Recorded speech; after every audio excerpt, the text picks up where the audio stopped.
Hello everyone and welcome to the Gooner Factory. So Arsenal remain at the top of the league after a respectable performance away at Anfield. So we'll be talking about the game, but also we'll be going through the player ratings. So let's get into it. So let me know what you lot thought of that. I thought that was actually a very good game. We went there with good intentions. Early on, we definitely went there with an attacking mindset. And to be fair, we got the goal super early. 3 minutes in, Gabriel scored from yet again another set piece. That set piece coach is definitely earning his bread at Arsenal because that was a really well worked goal. Gabriel scored, and then even after that, we seemed to be the team that was pushing forward. But there is that saying in football, sometimes you might just score a little too early. And I think that might have just been the case because after about 10-15 minutes, you know, Arsenal was in charge, dominating the game.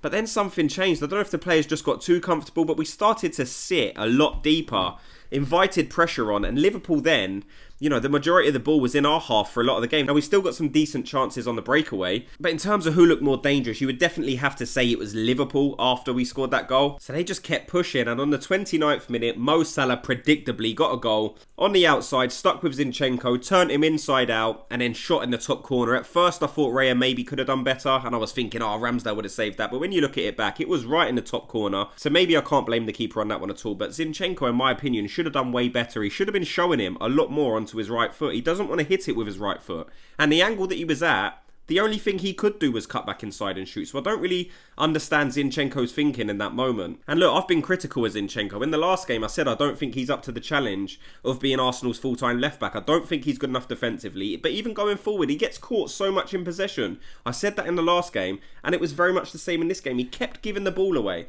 He's definitely a weak spot of Arsenal. And I'm sure Liverpool pinpointed that out beforehand and said attack that right-hand side, especially when you got Mo Salah. You cannot have a player like Zinchenko in your team if you want to go on and win Premier League titles, Champions League titles. Man City must have saw that, and that's why they got rid of him. And it might seem like I'm being harsh, but I think Arsenal are at the point now where we can't be having these players that aren't good enough. But let me know your opinions on Zinchenko. Do you think he's good enough, or am I just overreacting? And then we come out for the second half, and it was very much the same. Liverpool were pushing, but Arsenal did also have some good moments in the game where we did have a decent amount of possession. It was definitely a good game to watch. I mean, I was watching the game with two of my close Liverpool friends, and it was definitely the kind of game where they was going at us 1 minute, we was going at them. So it was definitely a good game to watch for the neutrals, but the final goal just didn't come. But by the 80th minute, I would say them and us were probably happy enough with a point at that stage. When you get to that late in a game, the last thing you want to do is go try and win the game too much and then you get caught on the break. But remember that one point in the game where they nearly did catch us. They had like a 5-on-2 and it was a 4-in-1 on one moment, but Trent hit the crossbar. But I tell you what, if you go back and watch that clip, when Liverpool were on the break, watch who's busting a gut to really get back. And if you go and watch that clip, you will see the two players who are trying to get back the most. You've obviously got Declan Rice and Saliba, who are involved in the play. So they have to be running back because they're the ones that are most involved. But behind them, you've got Ben White and Gabriel sprinting past everyone. You look, there was a guy on the right-hand side. It might have been Zinchenko. I think Odegaard was behind. He didn't seem to be busting a gut quite as much as Ben White and Gabriel. They was really trying to get back, and it's stuff like that that I really look for. And the players that are willing to put in that much effort and dedication, I really appreciate. So I definitely thought it was worth giving them to a mention for that. So all in all, it was a very satisfying result. You know, we're still top at Christmas. If we look at the table now, we've got Liverpool behind us by 1 point.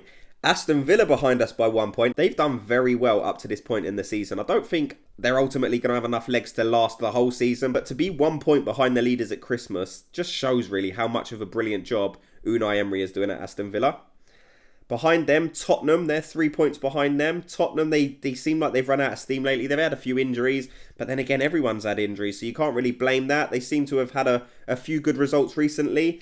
And then you've got Man City behind them on 34 points. They do have a game in hand, which you would expect them to win. I mean, I guess you can't guarantee it this season with how they're playing, but if they win that game, that will bring them to 37. So only 3 points behind Arsenal, 2 points behind Liverpool and Villa. So everything is definitely still to play for. And if you're listening to those guys who are saying, oh, look, well, this is Arsenal's title now because they're first at Christmas, there is still so much football to be played. You cannot decide who's going to win the league at Christmas. And the only people that are trying to guess are guys that are trying to be edgy or trying to be ahead of time. So if they inevitably get it, which would be luck, they can say, see, I knew at Christmas they was going to win, but they didn't know at Christmas. There's no chance you can predict who's going to be Premier League champions unless it's like Man City who are ahead by 10 points. That's the only way you would know this early on. So we're going to quickly get into the player ratings, and we have David Raya. To be fair, he didn't really put a foot wrong this game. Now, I can't pretend that when Liverpool are on the attack or when they've got a set piece that David Raya fills me with much confidence, because he doesn't at all.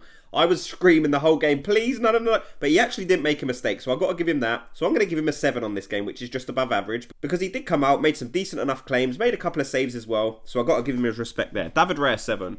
Ben White, again, we know he's returning from fitness, so he's not going to be 100% yet. Ben White, over the past 2-3 seasons, has been one of our more consistent performers. But these last 2 or 3 games, he hasn't been at his best. We can't pretend he has been, because he's usually very, very good. So I'm going to give Ben White a 6 on this game, which is probably just average. Saliba, where do you start? We know he got given man of the match, but Gabriel as well. He could have also got given man of the match.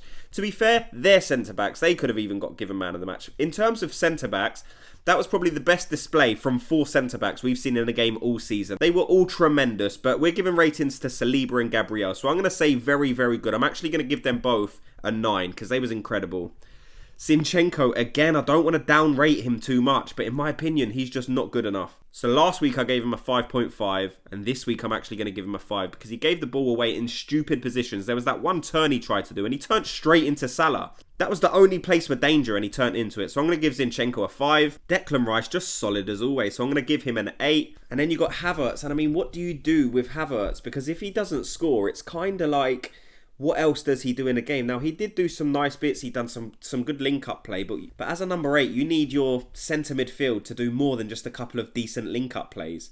Now, we know Arteta likes to play him because he does pop up with the occasional goal. But if he doesn't score that goal, then he doesn't leave too much of an impact on the game. So I'm actually going to give Havertz a 6.5 in that game. And then you got Odegaard. I thought he played well enough, to be fair. I'm going to give Odegaard a 7.5. And then you got Saka and Martinelli. I think they both had a pretty decent game, to be honest. I'm going to give them a 7.5 because they did have an impact on the game, but they didn't get that assist or that goal. So 7.5 I think is a fair enough rating for them. Gabriel Jesus, I'm probably going to give him a similar number. He didn't get his goal, but he was always working. Even Van Dijk come out and said after the game how much of a tricky player Jesus is to deal with. So 7.5 is a fair enough score. And then the subs, I don't think they was on long enough to give him a rating. And Nketiah obviously come on. He tried to do his stuff, but he just wasn't in the game long enough to leave an impact on it. But let me know your thoughts on everything you've heard in this video. What players do you think had the best game? What ratings would you give them? It's Christmas Eve. I hope you're all enjoying this festive period. And I will speak to you in tomorrow's video. Yes, we're doing a Christmas video, so I'll speak to you all in that. So Gooners, have a good day.